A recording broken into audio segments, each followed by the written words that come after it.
স্বস্তি ফিরেছে চাঁদপুরবাসীর মাঝে। দীর্ঘ প্রতীক্ষার পর অবশেষে শুরু হয়েছে চাঁদপুর শহর রক্ষা বাঁধের কাজ। ২০২৭ সালের মধ্যে ৮২৭ কোটি টাকা ব্যয় প্রকল্পটি বাস্তবায়ন করবে পানি উন্নয়ন বোর্ড। চাঁদপুর প্রতিনিধির তথ্য ছবিতে দেখব ডেস্ক রিপোর্ট। বর্ষা এলেই ভাঙন আতঙ্কে কাটে চাঁদপুরের মেঘনা তীরের মানুষের। আগ্রাসী হয়ে ওঠে নদী। ভাঙন রোধে ২০১১-১২ সালে নির্মাণ করা হয় শহর রক্ষা বাঁধ। তবে বিভিন্ন সময়ে ঝড় ও নদীর উত্তাল ঢেউয়ে বাঁধের বেশ অনেক স্থানের ব্যাপক ক্ষতি হয়েছে।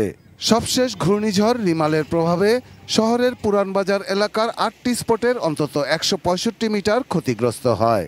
সামান্য ঝড় বৃষ্টিতেই নির্ঘুম রাত কাটে পুরানবাজার, রণাগোয়াল, হরিসভা, লক্ষ্মীপুর, টিলাবাড়ি এলাকার হাজারো পরিবারের। 10 বছর ধরে ভাঙ্গা আইয়া পড়ছে। ভয়ে হেসুম ফুলাফাইন লইয়া বহু লইয়া বইয়া থাই। মানে ভয় থাইতে আমরা কি করব? ওই যে একটাই তো বললাম, মরলে একসাথে আমরা মরু। শুধু নদী তীরবর্তী মানুষই নন, ভাঙনে ক্ষতিগ্রস্ত জেলার অন্যতম বাণিজ্যিক কেন্দ্র পুরানবাজারের ব্যবসায়ীরা।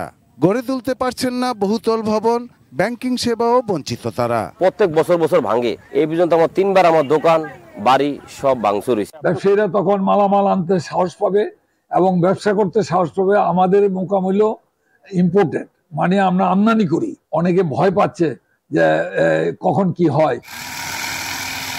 আশার কথা, অবশেষে শুরু হয়েছে চাঁদপুর শহর রক্ষা বাঁধকে রক্ষার কাজ।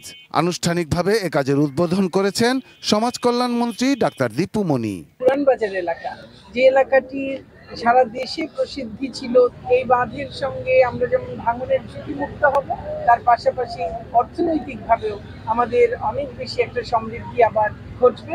৮২৭ কোটি টাকা ব্যয়ে শহর রক্ষা পুনর্বাসন প্রকল্পের কাজ করছে পানি উন্নয়ন বোর্ড কর্তৃপক্ষ।